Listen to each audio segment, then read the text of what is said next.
Hello बच्चों, welcome to बायोबाइट्स। तो यहाँ पर हूं मैं टॉपिक लिवर को लेकर। लिवर यानी जिगर।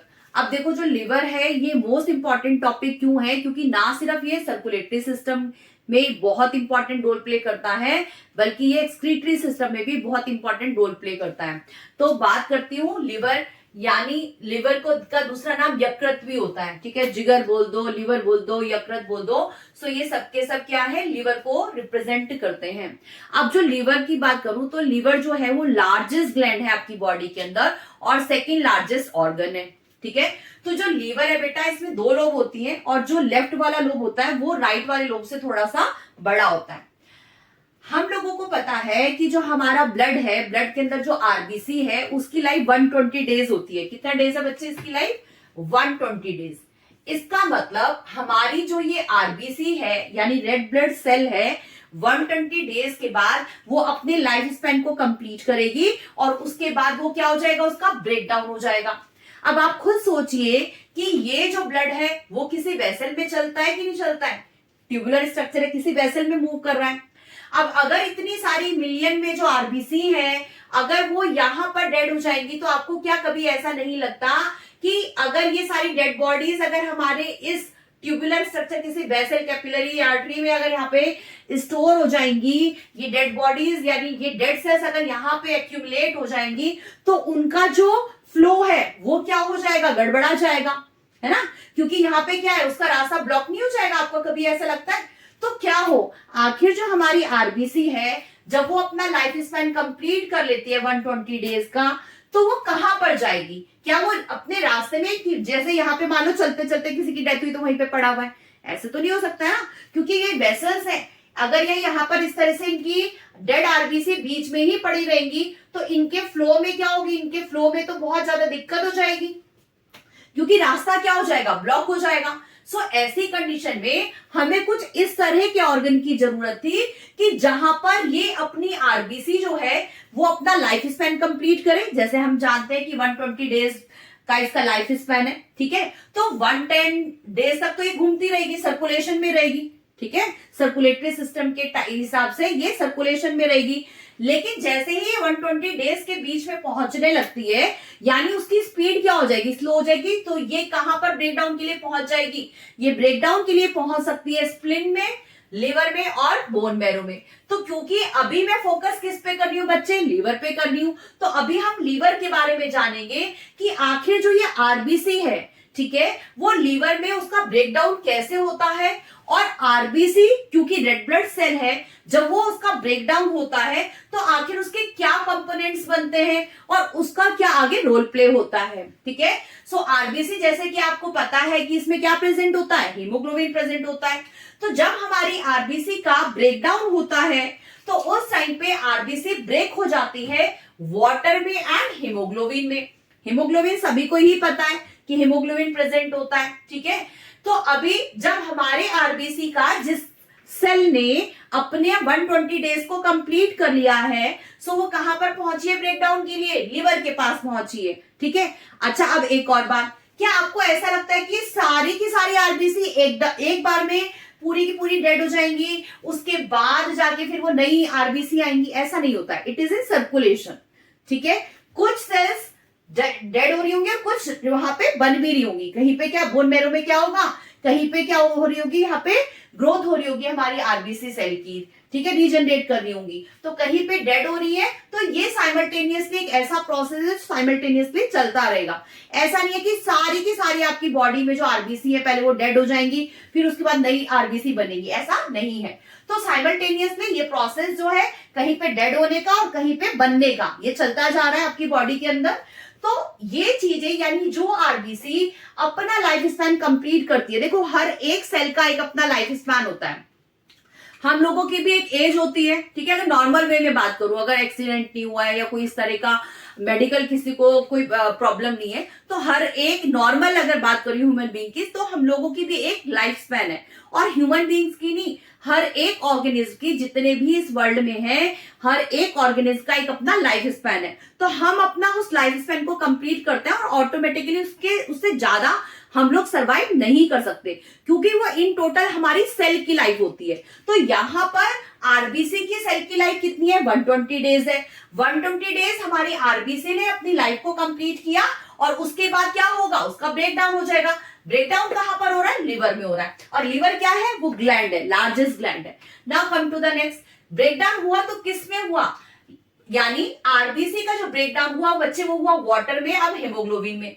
अब देखो हीमोग्लोबिन, ये कितने कंपोनेंट्स हो गए इसमें, हीमोग्लोबिन। अब देखो हीमो यानी ये ब्रेक हो गया, ब्रेक होने के बाद ये 2 पार्ट्स में टूट गया, एक हेमे में और दूसरा ग्लोबिन में। अब जो हेमे यानी आयरन, ठीक है, अब ये कौन सा कंपोनेंट है, ये आयरन का कंपोनेंट है बच्चे। और ग्लोबिन क्या होती है, ग्लोबिन तो हमारी प्रोटीन होती है। ग्लोबिन क्या है, ग्लोबिन एक प्रोटीन है। ग्लोबिन क्या है बेटा, ग्लोबिन तो एक प्रोटीन है।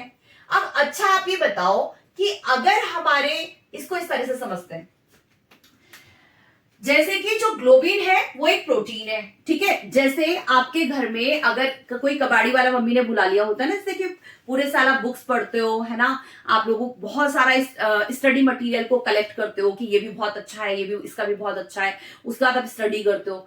और जब पूरा साल मतलब कि आपका जो है एनुअल का रिजल्ट आ गया कि हाँ ठीक है भाई बच्चा प्रमोटेड हो गया, नेक्स्ट क्लास में चला गया, तो उसके बाद जब न्यू ईयर के लिए आपकी तैयारी होने लगती है कि ठीक है अब नई क्लास में बच्चा गया है, प्रमोशन हो गया है, तो नई क्लास में जाने से पहले उन पुराने वाले स्टफ को क्या करते हैं, मम्मी क्या करती है, या तो अभी किसी को बुक्स दे दी जाती है, और या फिर क्या होता है कि भाई कबाड़ी वाला आएगा और वहां से बुक्स का क्या होगा, छटना हो जाएगा, यानी कि उसको दे दिया जाएगा। लेकिन क्या आप लोगों के साथ भी ऐसा होता है कि जिस टाइम पे कबाड़ी वाला आता है तो हमें लगता है नहीं यार ये वाली बुक तो बहुत इंपॉर्टेंट है, अरे ये नोट्स तो बहुत इंपॉर्टेंट, क्योंकि उसमें आपने खुद से वर्क किया हुआ होता है।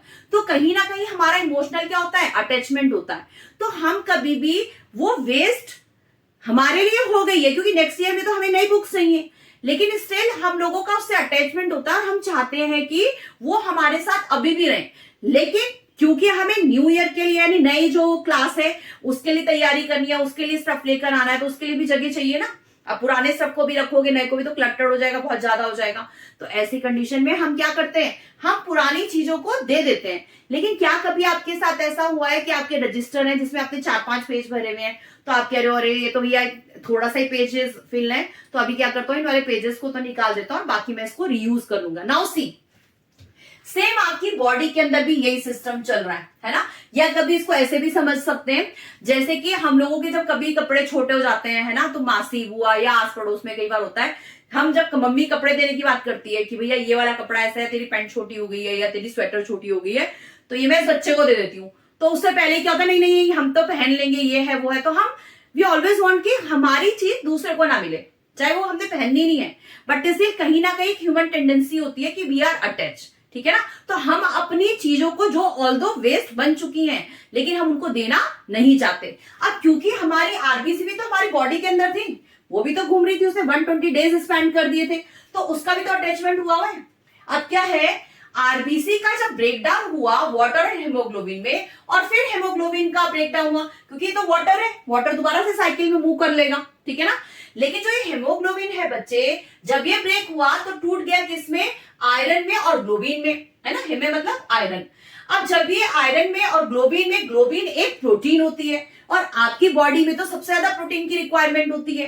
अब ये प्रोटीन क्या ये वेस्ट हुआ, वही वाली बात हुई ना कि नहीं नहीं भाई ठीक है आरबीसी डेड हुई है, लेकिन इसका तो ये वाला पार्ट बहुत इंपॉर्टेंट है, ठीक है। यानी आप क्या कह रहे हो कि ठीक है मेरा नए साल में मेरा प्रमोशन मतलब न्यू क्लास के लिए प्रमोशन हो गया है, बट स्टिल ये वाली बुक बहुत इंपॉर्टेंट है, तो इसका बाकी सब दे दो, लेकिन ये वाला पार्ट तो चाहिए मुझे। तो यहाँ पे भी ऐसा ही हो रहा है कि हीमोग्लोबिन जब ब्रेक हुआ बेटा, तो ग्लोबिन तो एक प्रोटीन है जो कि आपकी बॉडी के लिए बहुत क्या है, एसेंशियल है।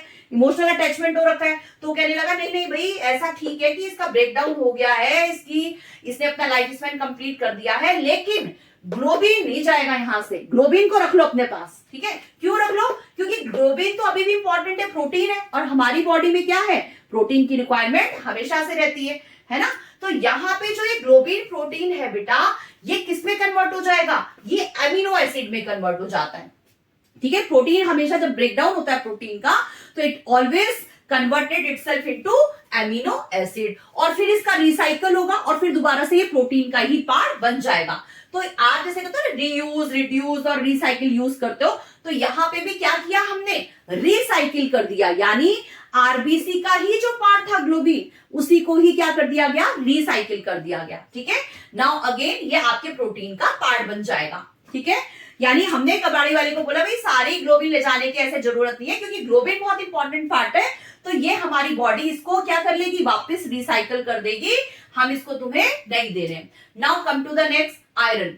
अब देखो जो आयरन है, आयरन भी बहुत इंपॉर्टेंट एलिमेंट है हम लोगों की बॉडी में, तो आयरन भी क्या होगा, वो कहेगा भाई आयरन भी बहुत इंपॉर्टेंट पार्ट है, तो इसको क्या किया जाए, इसको भी सर्कुलेशन में लेकर आना चाहिए। लेकिन यहां पर एक इंपॉर्टेंट चीज बन जाती है जिसे बोला जाता है बिलिवर्डिन। ठीक है बच्चे, क्या है ये बिलिवर्डिन है। अब ये जो बिलिवर्डिन होता है बेटा, ये क्या है, ये बिलिवर्डिन रिडक्टेज जो होता है एंजाइम की प्रेजेंस में बिलिरुबिन में कन्वर्ट हो जाता है। ठीक है, किस में कन्वर्ट हुआ, यानी वर्डिन जो है, देखो हमें पता है कि लीवर बाइल जूस सीक्रेट करता है, तो बाइल से आप याद रखोगे बिलिवर्डिन और बिलिरुबिन, तो रूबी से याद कर रखोगे बिलिरुबिन, यानी वर्डिन किस में कन्वर्ट हो गया, रूबिन में कन्वर्ट हो गया, किसकी प्रेजेंस में, बिलिवर्डिन रिडक्टेज एंजाइम की प्रेजेंस में। अब देखो ये जो बिलिरुबिन होता है बेटा, ये 2 फॉर्म में मिलता है। अब ये 2 फॉर्म कौन कौन से हैं, एक कॉन्जुगेटेड फॉर्म और एक अनकॉन्जुगेटेड फॉर्म। जो कॉन्जुगेटेड फॉर्म वाला बिलिरुबिन होगा बच्चे, ये कैसा होता है, सॉल्यूबल होता है। अब देखो जो चीज सॉल्यूबल होगी तो इजीली मिक्स हो जाएगी, इजीली जेल अप हो जाएगी और सबके साथ चली जाएगी, बेसिकली मतलब सर्कुलेशन में आगे मूव हो जाएगी। लेकिन जो इनसॉल्यूबल होगा, है ना, जो इनसॉल्यूबल बिलिरुबिन होगा, उसको मूव करने में क्या होगा, उसको तो प्रॉब्लम होगी, वो मूव नहीं कर पाएगी। तो सी, जो सॉल्यूबल है, कॉन्जुगेटेड फॉर्म में है, वो इजीली सर्कुलेशन में आ सकती है, मूव हो सकती है, यानी ब्लड में क्या हो जाएगी, इजीली मूव हो जाएगी, ये इस तरह वाली। अगर कौन सी वाली, मैंने अभी क्या बताया, कितने फॉर्म में बनेगा बच्चे, बिलिरुबिन 2 टाइप्स का बन सकता है। एक है कॉन्जुगेटेड यानी सॉल्यूबल वाला, जो कि ब्लड में क्या हो जाएगा, मूव हो जाएगा इजीली, क्योंकि सॉल्यूबल फॉर्म में है। लेकिन एक इनसॉल्यूबल फॉर्म में भी बिलिरुबिन बन जाता है ना। सो ऐसी कंडीशन में अब क्योंकि इनसॉल्यूबल है, तो हमें क्या है, बिलिरुबिन जो है क्योंकि इनसॉल्यूबल है, तो हमें इसको पहले क्या करना पड़ेगा, सॉल्यूबल बनाना पड़ेगा, ताकि ये क्या हो, सर्कुलेशन में आ सके।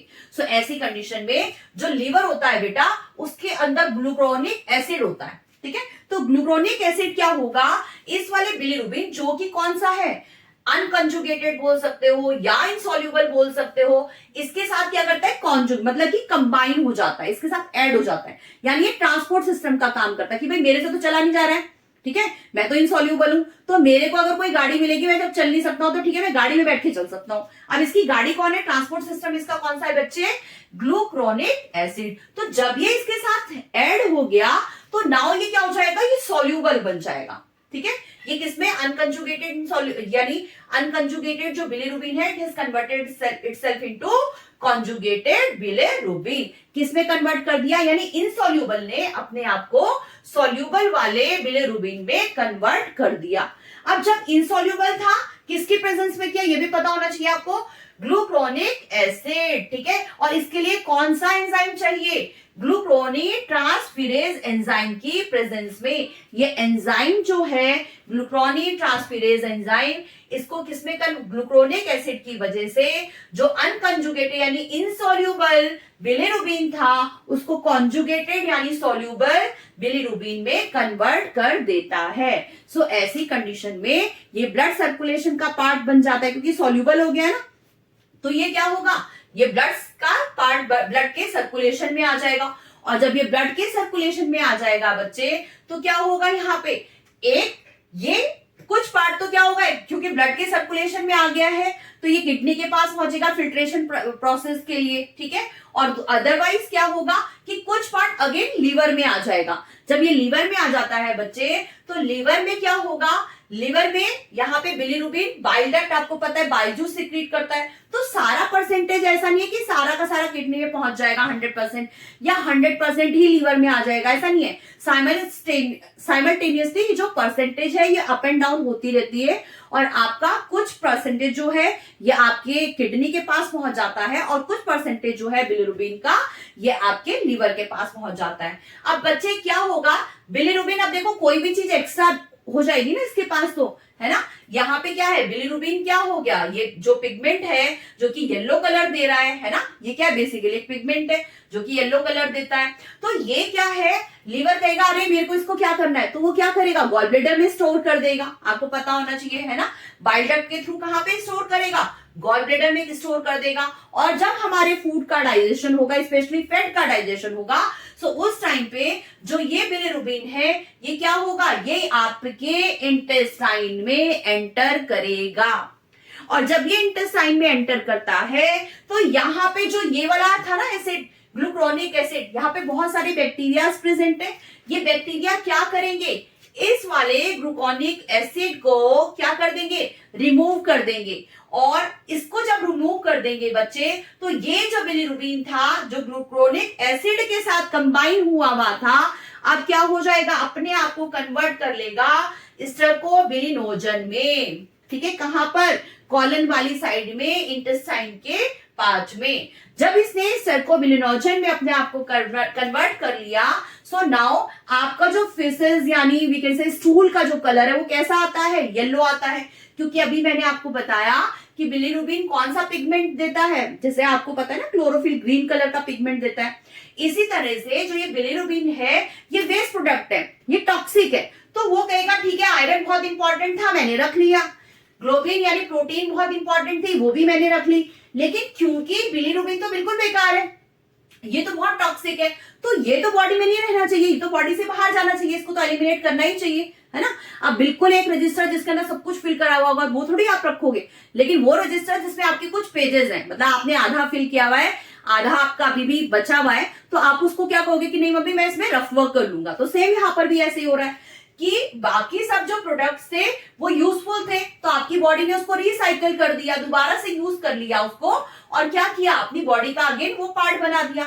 लेकिन क्योंकि बिलिरुबिन एक टॉक्सिक प्रोडक्ट है, ये सिर्फ पिगमेंट दे रहा है, येलो कलर दे रहा है, तो जहां जहां आपकी बॉडी में इकट्ठा होगा वहां पे क्या हो जाएगा, येलो कलर हो जाएगा, जैसे जॉइंटिस में होता है। ठीक है, सो ये क्या होगा बच्चे, यहाँ पर जब ये आपके इंटेस्टाइन में एंटर करता है तो आपका जो ग्लूकोनिक एसिड है ये रिमूव हो गया, जैसे मैंने बताया था ना ग्लूकोनिक एसिड के साथ ज्वाइन करता है और फिर ये मूव करता है, तो ये यहां से रिमूव हो गया। बैक्टीरिया ने किया इसको, इस काम को किसने किया, बैक्टीरिया ने किया, और इसको किसमें कन्वर्ट कर दिया, स्टर्कोबिलिनोजन में। नाउ आपकी जो फेसेस होते हैं उसमें क्या होता है, स्टर्कोबिलिन प्रेजेंट होता है, जिसकी वजह से आपका जो स्टूल का कलर यानी फेसेस का कलर है वो येलो आता है। तो कई बार आपसे पूछ लिया जाता है कि why it is yellow in colour, तो क्या बताएंगे आपको, स्टर्कोबिलिन की प्रेजेंस में। नाउ सी, ये वाला पार्ट तो था जब आपका इंटेस्टाइन में वो एंटर कर रहा था, राइट, लेकिन सारा का सारा पार्ट तो आपके इंटेस्टाइन में एंटर नहीं कर रहा है, कुछ पार्ट तो आपका क्या है, किडनी में एंटर कर रहा है। अब जब ये कुछ पार्ट आपका किडनी में एंटर करता है तो वहां पे बेटा यूरोबिलिनोजन जो है, जब वो आपके ब्लड के थ्रू, ब्लड का फिल्ट्रेशन हुआ, तो वहां पे जब इसने किडनी में एंटर किया तो वहां पे ये किसका पार्ट बन जाएगा, ये पार्ट बन जाएगा यूरिन का। किसका पार्ट बन जाएगा बच्चे, ये यूरिन का पार्ट बन जाएगा। तो यूरोबिलिन, जो ये यूरोबिलिन है, यूरोबिलिन, ठीक है, urobilin, it is giving colour which, yellow colour. किसको येलो कलर दे रहा है भैया, आपके यूरिन को। ठीक है, तो यूरिन का जो ये येलो कलर है वो किस पिगमेंट के प्रेजेंस में होता है, यूरोबिलिन की वजह से होता है। So this is all about कि आपका यूरिन का कलर येलो क्यों है, या आपके फेसेस का कलर येलो क्यों है। तो इस फेसेस का कलर येलो क्यों है, क्योंकि वहां पे स्टर्कोबिलिन प्रेजेंट है। ठीक है, और यूरिन का कलर येलो क्यों है, क्योंकि वहां पे यूरोबिलिन प्रेजेंट है। ठीक है, ये कहां से हुआ था, ये किडनी ने फिल्टर किया, जबकि ये कहां से आया था, बाइल जूस के थ्रू आपके इंटेस्टाइन में एंटर किया था। ठीक है, so this is all total about the function of the liver, जहां पे अभी आपने क्या स्टडी किया, bilirubin and biliverdin. So I think so कि अभी आपको क्रिस्टल क्लियर हो गया होगा कि आखिर ये येलो कलर किसकी वजह से होता है। सो मिलते हैं एक नेक्स्ट वीडियो में, till then stay safe, healthy and bye bye.